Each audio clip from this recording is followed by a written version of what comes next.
फुंगा नैथि नैबे नलदबा गामि फोथाराव जानाय रंजालि बैसागु फोरबो खुंफुं आफादनि मान होनो गोनां आफादगिरि नेहाथारि बिथांमोननिसिम गोसो गोरबोनि सिबिनायखौ बावहरग्रोनाय जाबाय। लोगोसेयै बिथांमोननिसिम आंनि रंजालि बैसागुनि हामलायथिबो बावबाय। बिथांमोना बावैसो सिगां साननै सानथामसो सिगां थांनानै आंखौ लोगो हमनानै फैदों। बिनि थाखाय आरो बे हाबाफारियाव बाहागो लानो थाखाय खावलायबोनायनि थाखाय बिथांमोननिसिम साबायखर बावबाय। लोगोसेयै नैबे हाबाफारियावनो नुजाथिफानो हानाय बे ओनसोलनिनो गेजेर फरायसालिनि आगुनि फोरोंगुरु हाजिरा मोननाय जोंहा मान होनो गोनां प्रणब नार्जारी बिथां, लोगोसे नुजाथिनो हानाय फोरोंगुरु सासेबाव सरकार बिथां, आरो लोगोसे नुजाथिनो हाबावदों बे ओनसोलनिनो गावबुरा जौसाङाव जिरायनाय बांजोंनो गसंखानाय सांमा बिथां, नुजाथिनो हानाय बे ओनसोलनिनो समाज सिबियारि जौसाङाव जिरायनाय मान होनो गोनां बिथांमोन, लोगोसे नुजाथिनो हानाय नैबे रंजालि बैसागुखौ फालिनो फैनाय बे ओनसोलनि आइ आफा बिदा फंबाय बिब' बिनानाव रायजो राजा नोंथांमोन, बयनिसिमबो रंजालि बैसागुनि बिसुवानि गोसो गोरबोनि गेदेरफोरनिसिम आंनि खुलुमनाय जासिहरबाय। उन्दैफोरनिसिम आंनि अननाय सिबिनायखौ बावहरबाय। लोगोसेयै जाय बिथांमोना नैबे दिनैनि नैबे देंखो मोनाबिलि हाबाफारिखौ नायनो होननानै नुजाथिफैदों, बिथांमोननिसिम आंनि गोसो गोरबोनि अननाय सिबिनायखौ बावहरबाय। दा फंनैसो बिबुंथि लाखिनो थिनदों। बेखेवनायजों लोगोसे आं फंनैसो बिबुंथि लाखिनो थाखाय गसंबाय। माबाफोर जुदि गोरोन्थि जायोब्ला बैसागु बोथोर नोंथांमोना जाहाथे निमाहा होयो खावलायनाय थाबाय। आंबो बारा गोजाननि नङा, खंखरपुर ओनसोलजों आंहा मोनसे सोमोन्दो दं। आंनि मिथिनायाव सोमोन्दोआ एकदम बहुद गोबावनि सोमोन्दो। तारमाने जोंना आबौआ खंखरपुरनि होननानै आं मिथियो। थारमाने आंनि आबौआ माने खंखरपुरनि होननानै आं दासिमबो मिथिनानै दं। जोंनि आदैमोना खिन्थादों। दा बबे खनायाव दं, बबेयाव थायो आंबो मोजां मिथिया। जोंनि आबौनि बंसफ्रा दाबो दङ आरोखि। दा बे आं एसे खिन्थानानै लाबाय। आंबो बारा गोजानाव थाया, आं सापागुरियाव थायो। बिजनिनिब्लाबो आंना सुबाइजार सोनाब दैसुंगुरि गामिया। दा बिजनि ओनसोलावबो गोबांथार बैसागु फोरबो फालिबाय बा फालिनांगोन। बे जोंनि बर'नि मोनसे एंगार हायै बा किलुन्जियाफोरनि मोनसे एंगार हायै मोनसे फोरबो। बे फोरबोखौ जों जेरैखि जाया फालिथारनांगोन। बर'नि मोनसे गोथां जारिमिन बुंनो थाङोबा बेजों जोंनि राव थुनलाइ हारिमु गासिबो सोनारनानै दङ। दा बेखायनो जों बेखौ जुदि लांबाय थानांगौब्ला जोंनि दानि समाज सिबियारि बा जोंनि इयुथ्सफ्रा बा जोंनि इयुन जोलैफ्रा बेखौ दैदेनलांनांगोन। अब्लाना जों बेखौ साबसिननिफ्राय हामसिनै जोङो खुंफुंलांनो हागोन बा मोजांनिफ्राय मोजांसिन जों खालामलांनो हागोन।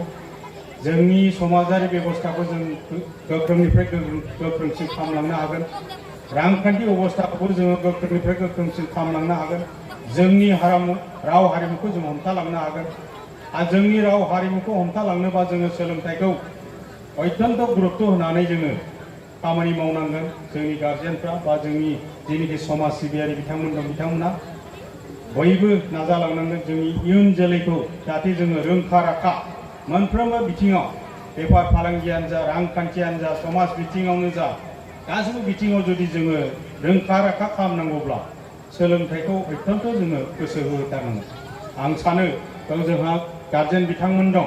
रंजानायजों लोगोसे जोङो बेफोरखौबो जोङो लांनांसिगोन। खारन जोंनि इयुन जोलैनि आखायाव दङ। इयुन जोलैयानो जुदि जोंनिया गोरोंखा राखा जायोब्ला जोंखौ बिसोरनो बेंलांगोन, जोंनि समाजखौ बिसोरनो दैदेनलांगोन, जोंनि रांखान्थि हालोदखौ बिसोरनो थिग खालामनांगोन, जोंनि समाजारि बेबस्थाखौ, जोंनि बेफार फालांगिखौ गासैबो बिथिङाव बिथांमोनानो जोंखौ बेरा बायदि बेंनानै लांगोन। दा बेखायनो जोङो दा गोसोखौ एसे गोख्रों मोनो। जोंनि हारिखौ लानानै, जोंनि समाजखौ लानानै गोबां दैदेनगिरिफ्रा दा फोसावो।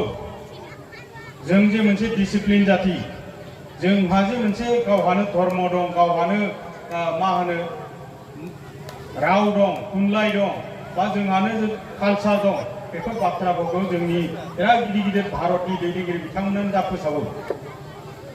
बिथांमोना फंसे बाथ्रा बुंबानो लाख लाख फल'वार्सफ्रा खोथाफोरखौ बुजिनो नाजायो, मिथिनो नाजायो बियो मा खोथा बुंदों। दा बेफोरबायदि जों नुबाय थादों। बेखायनो जोङो दा बिराद मोजां परिबेसाव दं। बे परिबेसाव जोङो जोंनि हालोदखौ बा जोंनि माबाखौ, जोंनि थाथाय, जोंनि माबाफोरखौ जुदि थिग खालामलांनोबा, समाजारि जिउखौ जुदि थिग खालामलांनोबा शिक्षायानो अत्यन्त गोनांसिन। दा बेखायनो आं गोबां बुंनो सानाखै, खारन बेयाव रंजानायनिसो बोथोर। अब्लाबो एसे बुंनाय जाहैबाय, गाज्रि मोननाङा, खारन प्रयजनबो दङ। दा जोंनाव सोलोंथाइ नङाबा जों मालाबाबो जों रावजोंबो जुजिनो हानाय नङा। आरो जोङो जुजिलांनांगौबा शिक्षायासो, सोलोंथायासो जोंखौ फारफ्रोमबो बिथिङाव जोंखौ साक्सेसफुल खालामगोन, जौगासार खालामगोन। दा बेखायनो नांगौबा बोथिसे ओंखामखौ खम जानानैब्लाबो जोंनि गथ' गथायखौ फोरोंनाया जोंनि गिदिरथार बिबान बयनिसिमबो। दा आं खावलायबाय बयनिसिमबो गोसो गोरबोनि हामलायथि बावबावबाय। दा आङो गोबां बुंलिया, बेखिनि बुंनानै बयनिसिमबो आरोबाव गोसो गोरबोनि अननाय सिबिनायखौ बावहरबाय आरो लोगोसे अबं गसाइनि खाथियाव आरज गाबबाय बयनिबो नखर शान्तिनि थाखाय, गोजोन शान्तिनि थाखाय आं अबंलावरिनाव आरज गाबनानै आंनि फंनैसो बिबुंथिखौ बावनो फोजोबबाय। गोजोन्थों। जय बैसागु।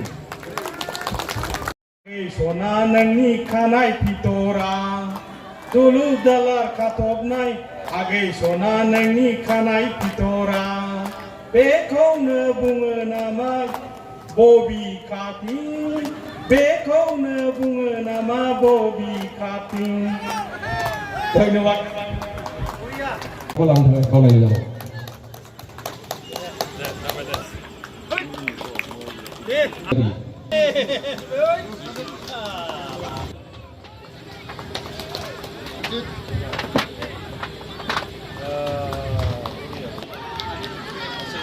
अनामिका